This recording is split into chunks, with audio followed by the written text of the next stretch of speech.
pinagsasama mo yung mga bata. At saka yung pananamit mo. Wala ka nang namatay si Daddy. Tapos ngayon, buti nakaabot ka pa. Huwag niyo naman sanang lagitin ang kapatid niyo dahil kapatid niyo yan. Maski ano pang trabaho niya, kung ano man ang ginagawa niya ngayon, sana suportahin niyo na lang. Alam niyo, ang saya-saya ko mga anak at nakapagbukas kayo mag-asawa ng itong maski maliit na restaurant pero nakakatuwa ang Kanto Uno. Thank you po, Mami. Yes, Mami. Actually, pinagsisikapan namin ito ni Baby para naman, hindi lang naman para sa amin, kundi para sa ating pamilya. At swerte ko talaga sa inyo. Sana mas lalo pang dumami ang customer dito, no? At congratulations sa opening ng Kanto Uno. Maraming salamat, Mami. Thank you. Congrats, kapatid. Thank you. Ang ganda ng business. Salamat. Successful. Para sa mga pamangkin natin din yan. Kasama sila, di ba? Pero alam nyo, may parang kulang tayo. Sana kumpleto ang pamilya natin. Ay naku, Ma, di ka na nasanay kay ate. Kahit naman nung lamay tsaka libing, wala rin yun siya eh. Itindihin nyo na lang yung kapatid nyo. Kasi malayo sa atin. At nagsisikap naman yun eh. Okay lang yun, Ma. Hayaan niyo na si ate. Palagi naman ganun yun. Bigyan na natin siya. Let's go. Ay, ako, Diyos ko, late na ako. Kamusta naman kayo, mga kapatid? Mama! Sorry, late ako mga kapatid. Kamusta na kayo dyan? Ganda ng restaurant yung bar. Ano ba to? Kanto Uno, Bar and Pool Lounge. Ganda, pasto. Thank you po, ate. Daling ko dito yung Bombay ko. Ano ba yan, te? Ang pensya no, nagsiuwian na yung mga bisita dito. Kala namin hindi ka na darating. Saka iyak sa mga pinagsasama mo, yung mga bata. At saka yung pananamit mo. Ano ba yan? Kaya nga, wala ka naman nung namatay si Daddy. Tapos ngayon, buti nakaabot ka pa. Tapos na kami kumain lahat.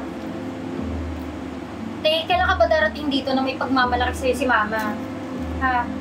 Tingnan mo kami, may kanya-kanya kaming buhay, oh. Ako, nagkaanak na ako. Yung dalawa, may business na. Eh, ikaw, iba-ibang lalaki dinadala mo dito. Hindi kaya naman kay Mama. Kaya nga, kung sino-sino na lang. Saan pa nagpupunta. Ayusin mo naman yung sarili mo. Nung may pagmalaki ka din ni Mama. Hindi yung puro ganyan na lang. So, teka, relax lang tayo. Minsan na tayo magkita-kita. Saka hindi maganda yung sa negosyo. Ate, inom ka muna. At si Mami, minsan lang natin makaharap dito. Tapos ganito pa tayo, nag-aaway-aaway pa. Ay, palagi naman ganyan. Hindi na maganda yung ugaling ganyan. Dapat magbago ka naman kahit minsan. Okay lang yan. Tama na. Ganyan talaga. Ikaw, Ma, pagsabihin mo ngayon si ate, buhay dalaga pa din, wala man ang silbi.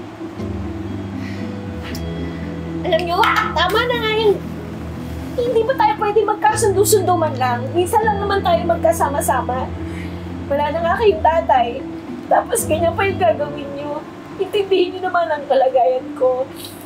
Alam niyo bang,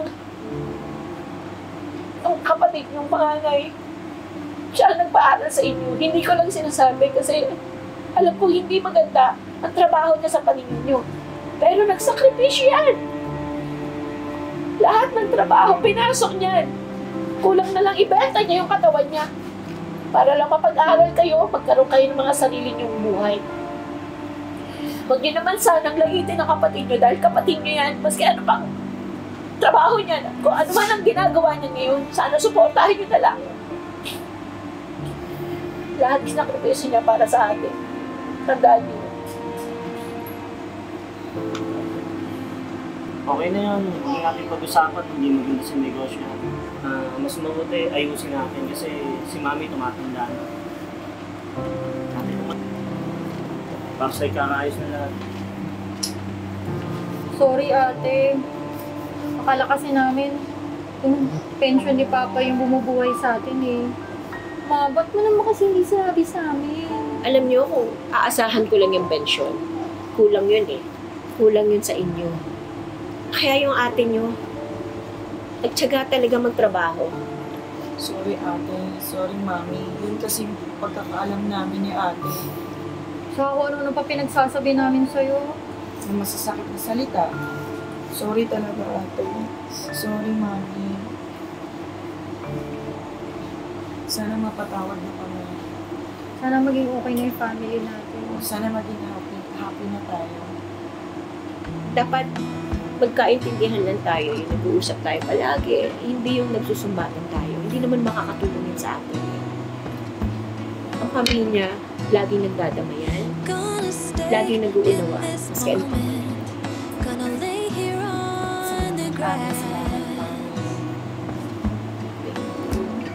Uy, dito nga kayo bayaw yung mga pamangking ko.